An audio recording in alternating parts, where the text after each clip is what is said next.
Good afternoon and a very warm welcome to an hour with a debate on the topic, what can Denmark learn from China? I guess some would say a lot. Today is almost hard to imagine that not many years ago China was perceived as the cheap factory of the world. But within the few last years the table has turned. Products from China are no longer cheap imitations. China has become a country with many innovative companies. Huawei is now a leading company in the world when it comes to ICT, information and communications technology, and it's one of the most innovative companies in the world today. Huawei has been in Denmark since 2007 and has around 250 employees. And it uses Denmark as a test country for new products and innovative solutions. Every summer, 10 Danish ICT students are sent on a 2-week study trip to China through the Seeds for the Future program, and it's a partnership between Huawei, the Ministry of Higher Education and Science, the Technical University of Denmark and Aalborg University. The talk on the boat will, within the next hour, focus on what can Denmark learn from China when it comes to education and innovation. And could we do more to motivate students to get the engineering and information communications and technology skills that is needed for the future? And here with us today we have Mrs. Ulla Tørnæs, Minister of Higher Education and Science. A warm welcome. Thank you. And Mr. Xiao Binbing, Country Manager of Huawei Denmark. Welcome. Mr. Binbing, Huawei has decided to have a long-term engagement in Denmark and is using Denmark as a test country for new products. Why Denmark? Yes, I think Denmark is technology forerunner in the world. Our experience is that Danish customers, the consumers. Hello, can you hear me? If it's not good enough, I can just try to do it this way. That's not high tech. So I have worked many years, more than 80 years in Nordic countries, and plus my experience in Europe. I found out Denmark is real technology forerunners in the society and in the world. Actually, we found out that Danish customers and also our partners are very into the new technologies. They want to provide the best and latest technology to the consumers. And we found out that's a good combination of our strategy because we also want to be the leaders for technology. For example, together with some of the companies in Denmark, we provide the first 4G in the world. And that's really showing we can do the leaders in technology together. So that's why we should choose Denmark as a test market. And we want to do the innovative things together. So using Denmark as a test market, what can we expect in the next couple of years? Well, there's a lot of things we could expect. First of all, I want to mention right now, we had a project together with TDC UC for the super broadband covering the whole Denmark in next 2 years' time. Means that in the next 2 years, we will provide 1 giga speed to more than half of the Danish household.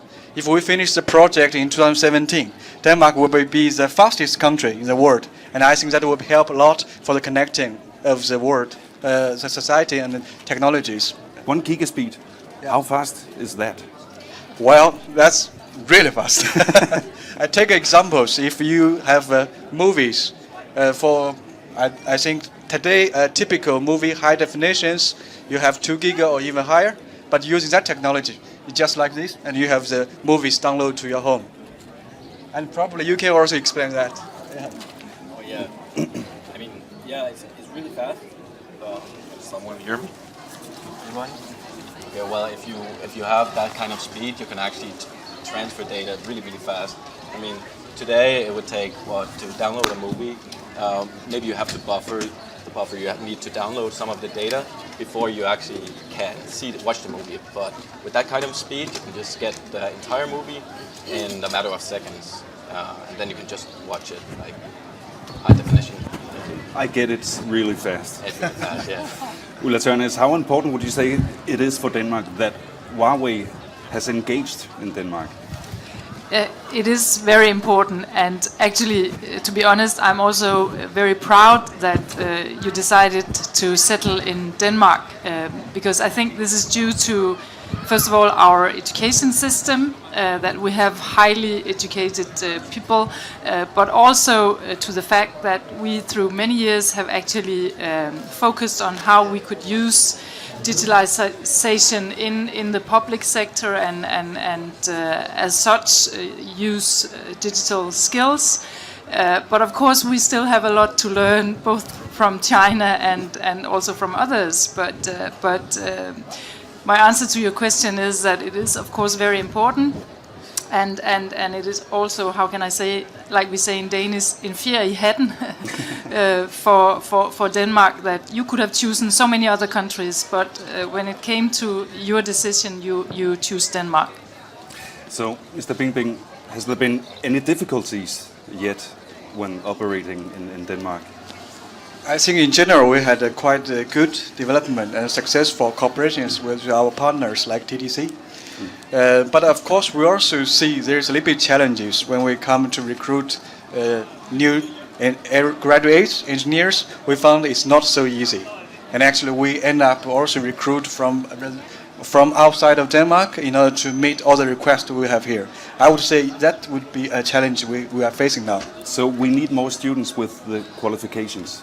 I think we need more students from the engineering, especially in the ICT areas. Especially in the ICT, Ulla Tørnæs. But this is a huge challenge, not just for your company, it's a huge challenge for the Danish society, that we need more young people with digital skills and also advanced digital skills like engineers and others.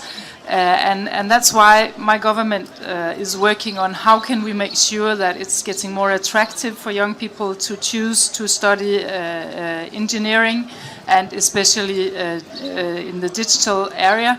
And if we look, we have high educated population, but when we look into there is a mismatch between the skills and the demands, and right now there is a huge and there is a growing demand on digital skills, whereas we have other areas where we might have growing unemployment with highly educated people not having the skills that labor market is actually asking for. So Ulla Tørnæs, what to do then? How to convince students to study something else, to study ICT technologies? What to do? That's really, I mean, this is really difficult because I cannot choose on behalf of the young people. They are choosing themselves. We live in a free country where it's not the government deciding which kind of studies you're going to. But I think that it is my task, it's the government's task to make it more attractive, and also all the kinds of information that we have available, like what kind of employment, what is the employment situation, what is the unemployment situation, what kind of salaries do you actually get if you go into the ICT area or if you go into other like arts and others. And then I hope that the young people, when they have to decide what kinds of study they want to choose, that they have all these information in mind. And then we also have to use role models like you. You are studying engineering, as I understand, and you have also gone to China to look into how they work, and this I think is also very important. We'll get to Alexander in just a minute. Yeah, that's okay. Because before going deeper into the topic, what can Denmark learn from China, I think we should hear something about the Seeds for the Future program. As I said earlier, every summer 10 Danish ICT students are sent on a 2-week study trip to China through the Seeds for the Future program. And as I said, it's a partnership between Huawei and the Ministry of Higher Education and Science, the Technical University and Aalborg University. Ulla Tørnæs, can you tell us a bit more about this collaboration and the motivation behind it? But this is, of course, first of all, it's a huge, how can I say, it's a huge opportunity for the students actually benefiting from this program, because they get, they go to China and they get knowledge on how are they working in China with excellence, and how are they also working with innovation? And I think especially in these two areas, we have a lot to learn from China. And then I also believe that you have experienced that in China people are very hardworking. Not saying that we're not hardworking in Denmark, which I believe we are, but I think that young China, or it's my impression that young Chinese students, they are really hardworking and they are focusing on their studies more than the Danish students are, unfortunately. And so, Mr. Binbing, what is Huawei's interest in this project? Yeah, thanks to the cooperations from Ministry of Higher Education and Science and also from DTU and Aalborg University, we already take 2 years for this program, and the result looks good. And I think there's two key things we are looking forward to this project. First of all, as the leaders in the ICT industry, we want to encourage more students in Denmark to get into the ICT industries. We want to show them it's cool, and they can. But why do we want that? Because we want to attract them to our company as well. That's one thing. But also we want them in general go into this industry, because this industry will change the world, and it's very, very important for the future for Denmark as well. And we've invited Alexander Brandy to tell us more about the Seeds for the Future program. Alexander, you went on this trip last summer, so tell us a bit about it. How was it? I mean, it was really great, and that's not only alone. Oh, thank you. It was really great, and that's not because we have the CEO right here, and we're 2 against 1. It was actually a great opportunity, as Ulla Tørnæs just said. It's a really great opportunity to get in contact with these companies. Not only have like the theory. Whenever you are at the university, you will only look at the theory, but here you can go to the company and you will actually see the technology, and not only how does it look in the books, how does it actually look in physics. So you can have hands on it. I mean, whenever you need to, as we talked about earlier, if you need to have a test network here in Denmark, you need to pay the government around 1 billion Danish crown to actually get a spectrum to test on, and it's really, really expensive. I mean, we're only 5 Danish people studying at DTU, the masters in telecommunication, so we don't have that much money to actually use on technology, and that's where the collaboration with the companies will help us gain more knowledge, getting the hands-on experience with the physical components. Yeah. You went with the students from many other countries, and I think that must have given you some kind of idea of how the level of education in ICT technology is in other countries. And you were a bit surprised, actually. Why? Yeah, I mean, the Seeds for the Future is called a talent program, and you will go with other ICT students from all around the world, for example, Australia, Belarus, Hungary, and also you will talk with a lot of people from China. Of course, you're in China.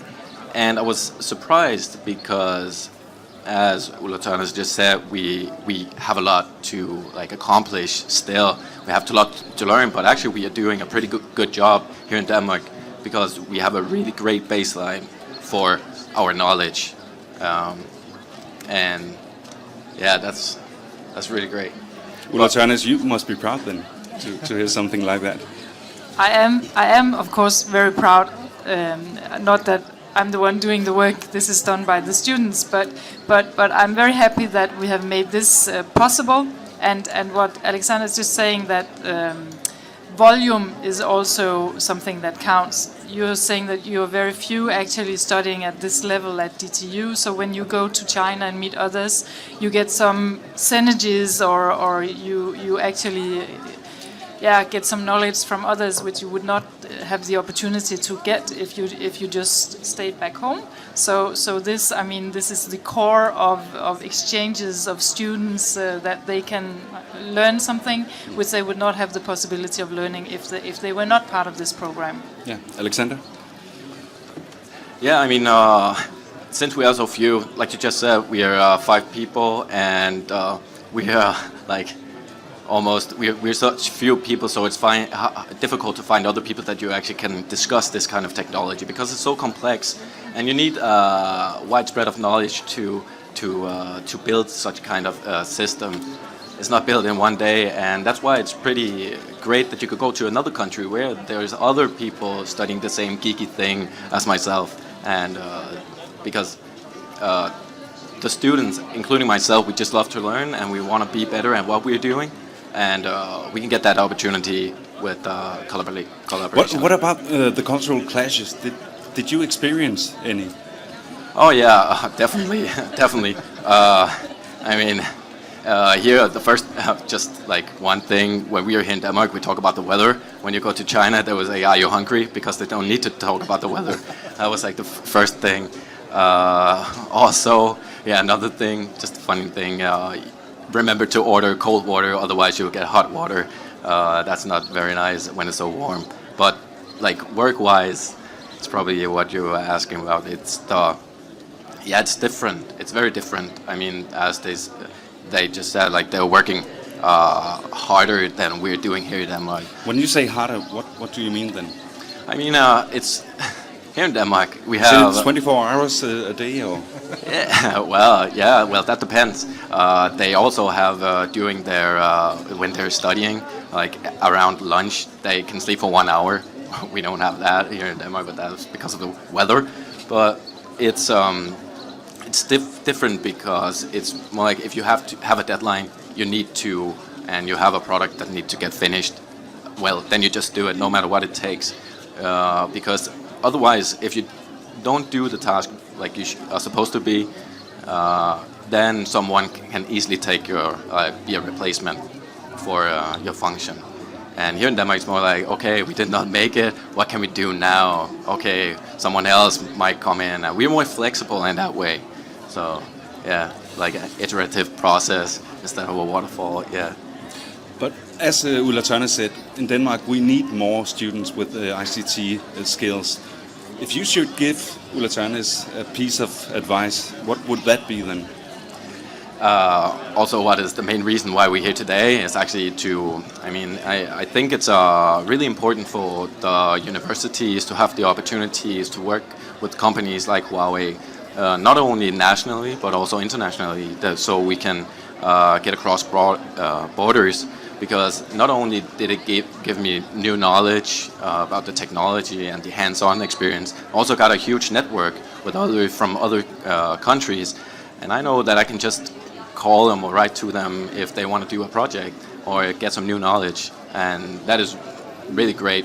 Like of this type, you can just like you use the technology and the programs to like make it local and get like this network with other students. That's like the best advice. So keep on continuing that and give the opportunities for universities and companies to work together. Yeah, Ulla Tørnæs, give the opportunity for university and companies to work together. What do you? Yes, that's a very good idea. But what is one of my major challenges is to convince young people that they should choose to study ICT. And I mean, what was counting for you when you were actually choosing to study engineering or ICT? What kind of advice was the major factor for you choosing this study and not something else? Well, I've always been a nerd, so I'm like, I see myself, my work, and what I do in my spare time is like my hobby to sit Friday, Saturday, and Sunday night. But for others, that we also have someone at our study line that may never tried programming when they started the education, and they don't know anything about it.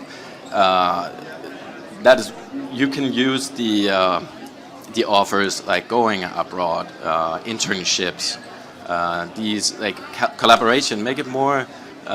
Not only about theory, because I must say, it's for the average person here. It's pretty boring to work with ICT. But when you get down to it, it's really exciting because no one knows anything about it, and that's what makes it exciting. So you need to have the hands-on experience with the technology. Yeah, I would say that because it's so complex. You have me and the CEO was talking about earlier. When you have to learn, for example, math, it's really difficult in China, it's more like you need to learn it. You need to do the calculations, sit in the classroom, do calculation over and over again. But I'm convinced that you don't have to do it in that type of old-fashioned style. You can actually do it by you can trial and error. You can go to a company. You can learn from others that already did those calculations. So you don't have to do the same mistakes over and over again. And you can sit with the physical components and not only like look into the figure in the book. That's pretty boring. It's nice to have something in your hands. Okay, if any of you want to comment on anything that we're talking about, or maybe have a question, do feel free.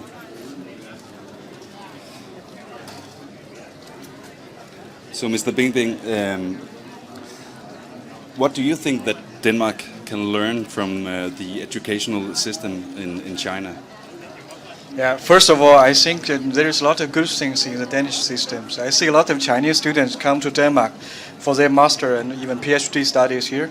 And if you ask me what can Danish system learn from China, I can only start from my personal experience. I was educated as an engineer, and I was always told to be, if you are an engineer, you will always be easier to find a job. And most of the students in China, they will have very strict and very, also I think, good trainings about the mathematics, science, and physics. And that's very important. Until you get to the high school, everybody need to take that kind of trainings. It's not very easy, and many kids have the issues with that because it's difficult. But that kind of things, I think, for the long run, will be good for the country. That's something I think could be something for Denmark as well. So, if you should give a piece of advice to Ulla Tørnæs when it comes to how to motivate students to go and get the engineering skills and ICT skills, what would your advice be then? Yeah, I think there's one very important thing is let the young talents, young people, to know the possibilities. I think they need to have a vision. The technology really changes the world. And if we want to really start up something new, and technology probably is the best and also only way you can do with that. And I think in China there's a lot of talks, role models about the technology startups, like a lot of giants in the internet companies and so on. I think that kind of campaigns helps a lot of people to know that, it's very cool to learn science and to be a technology, to be an engineer. I think that kind of things is very important campaigns. And I think we need more and more companies, more and more people come out to say that it's very cool, you should do that. So, Ulla Tørnæs. But I think you're pointing at something which is very right.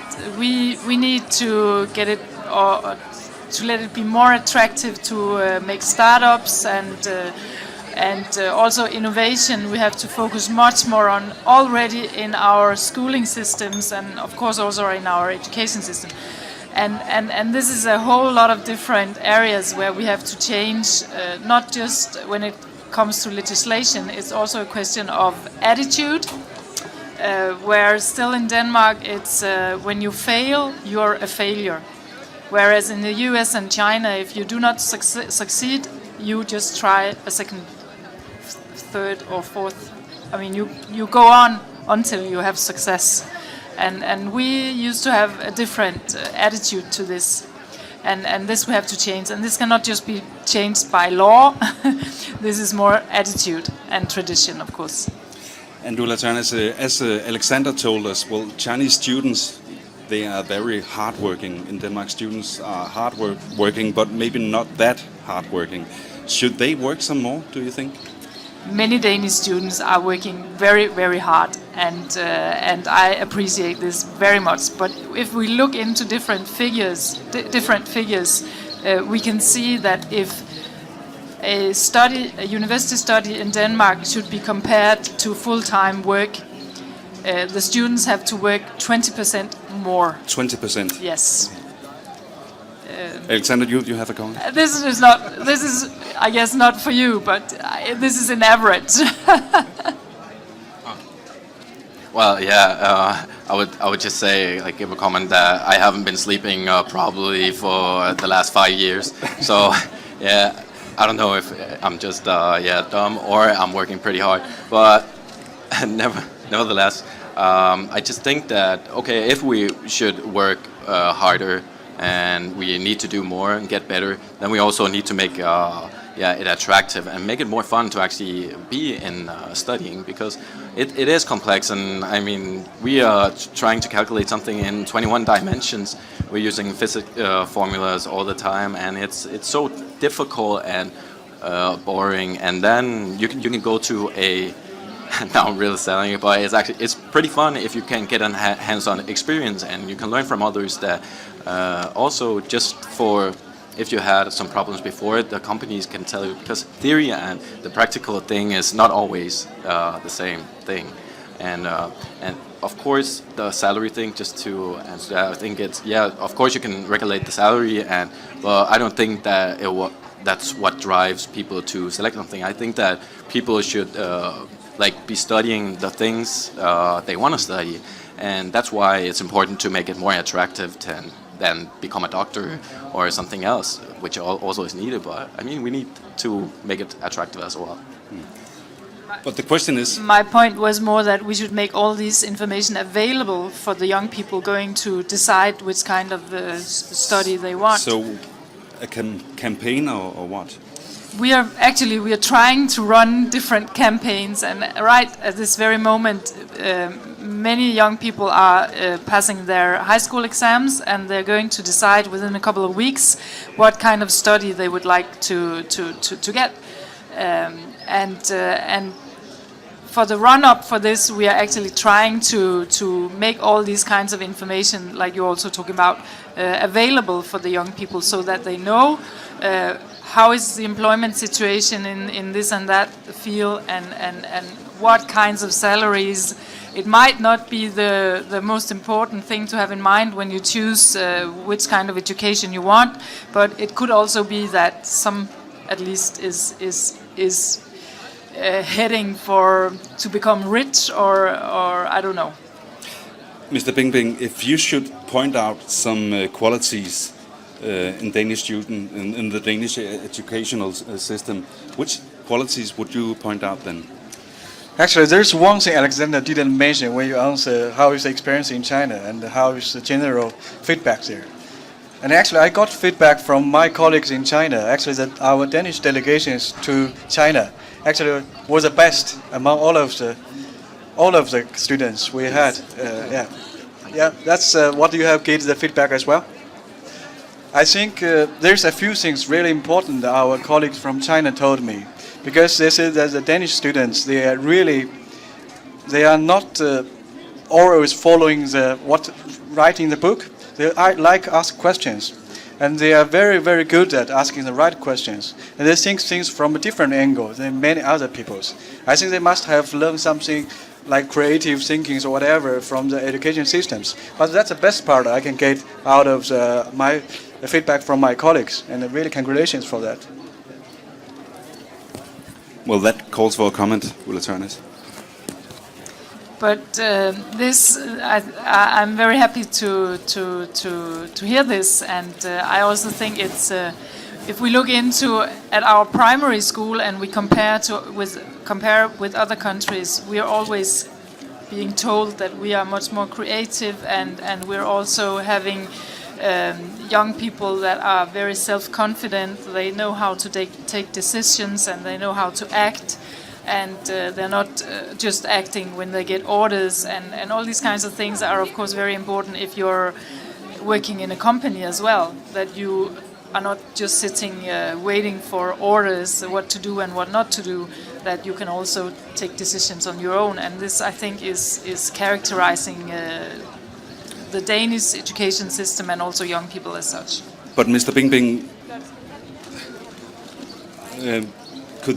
could it give some kind of clashes when Danish companies are collaborating with the Chinese companies? Creative Danish way of thinking? Well, I don't say Chinese, they're not creative at all. So there's no clash here, first of all. I would say that based on my personal experience, and also I have some friends also have the companies working very closely with Danish companies. I think there is a very good combinations, because actually, if we don't talk about culture point of view, if we look into where is the strength from the Danish company, Many of the times when we see the Danish company, especially the small and medium companies, they have a lot of very good ideas, patents and products. There is some challenge for them to be globalized because of the production, home market size and so on. We see there is some Chinese company had get the opportunities to work with Danish companies, and they really put the product together and be globalized and put into the global supply chain. I only see some very good successful case from that.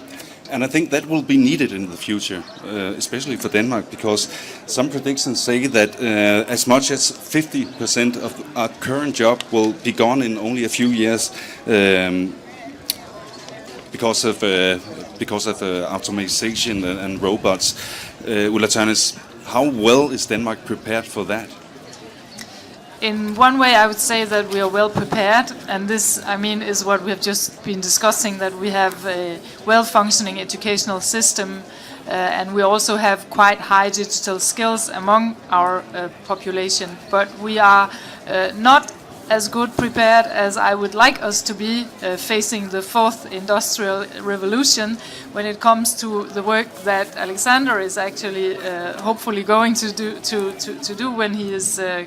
You're not graduated yet? No, when you're graduated. But yes. we are going to need more Alexanders. We are going to need more Alexanders, yes. That is exactly our challenge. We need more people with the skills that Alexander is getting. He's getting them both from Chinese experiences and also from our own educational system. But we need more like Alexander.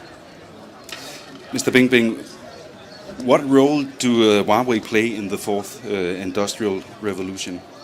Yeah, we see that we could play a very important role in the fourth industrial evolution. Because from our point of view, the fourth industrial evolution is basically about customized and also smart manufacturing. It means that they need a lot of connecting, a lot of data collecting. And also you need to have a big data analysis and you need to process that. And it's also about the connections of signaling and so on.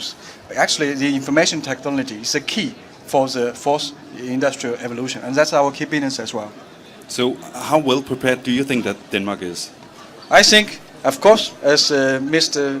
Dear Minister said, Denmark is preparing quite well, but could even be better. Yeah, and I think, from my personal point of view, I think the fourth industry evolution will be a big chance for Denmark as well.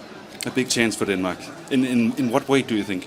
Because for many years we have found that the manufacturing has been outsourced to low-cost countries. But when we come into the fourth industrial evolutions, we will see there will be only high-end, smart manufacturing.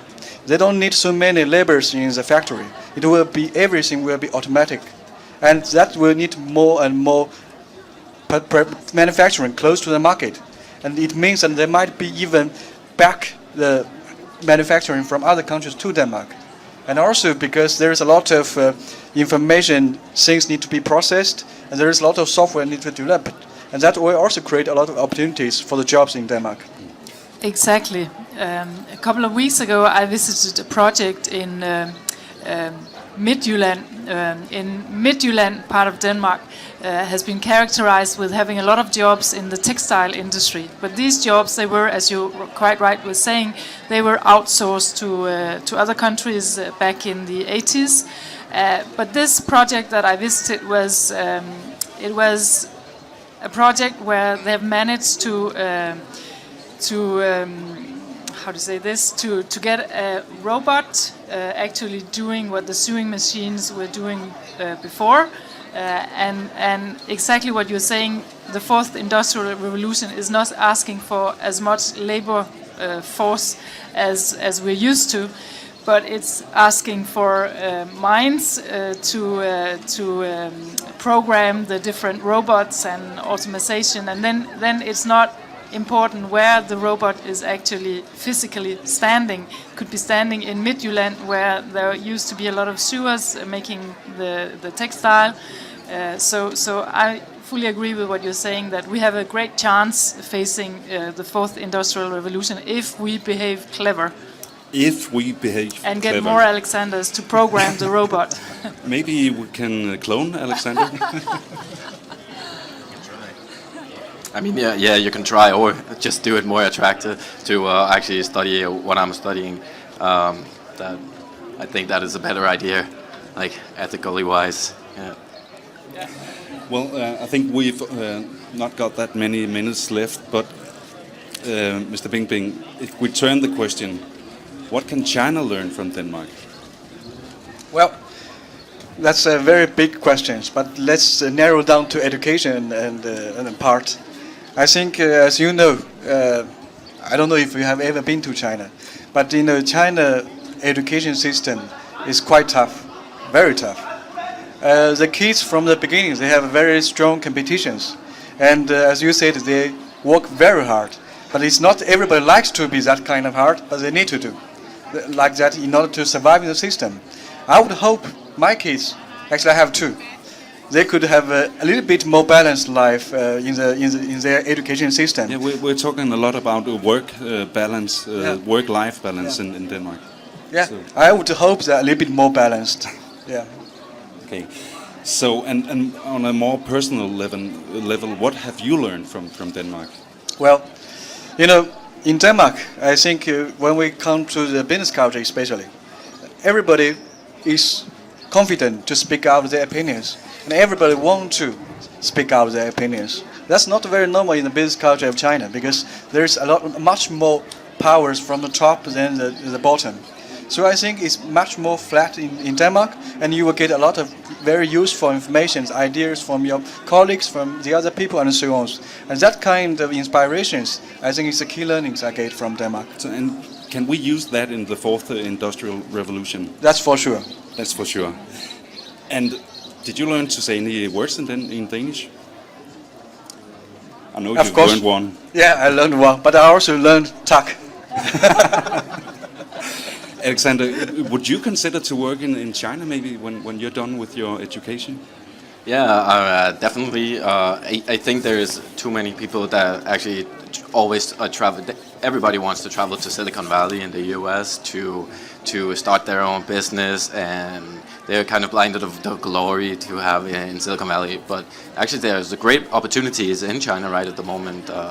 In Shenzhen, for example, you have some training-free zones. I don't know about the political stuff right there, but you can start a business and you have all these opportunities to start a company there. And for example, the industrial, you need to have something close to you so you can make far more cheaper components hardware-wise.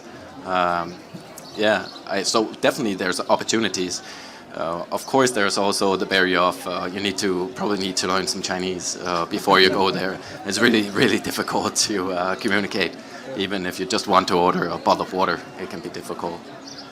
And Ulla Tørnæs, if Danish companies should collaborate more with Chinese companies, what should be done then? Can you of motivate? But I think what we've just heard is actually what I see is the good thing about international cooperation, because both parts can benefit, and your companies can get access to labor force, and our labor force can get access to knowledge, and vice versa. And this, I think, is for the benefit of both of us.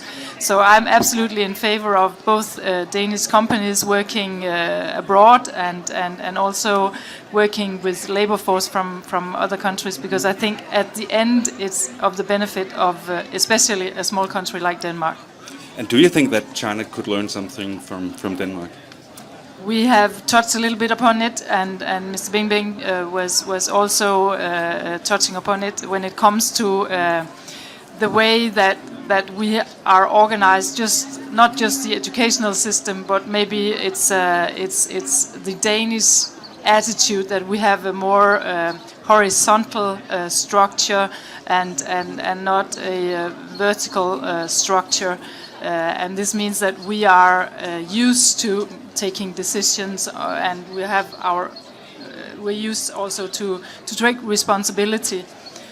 Not saying that Chinese are not doing the same, but I think this is characterizing Danish society that we are ready to act and not just waiting for someone to tell us to do this. Okay. Any questions or comments? Okay. I think we should give a warm hand to Mr. Bingbing and Ulla Tørnæs. And Alexander Brandy. And thank you for attending this debate on the topic, what can Denmark learn from China? Thank you. Thank you very much.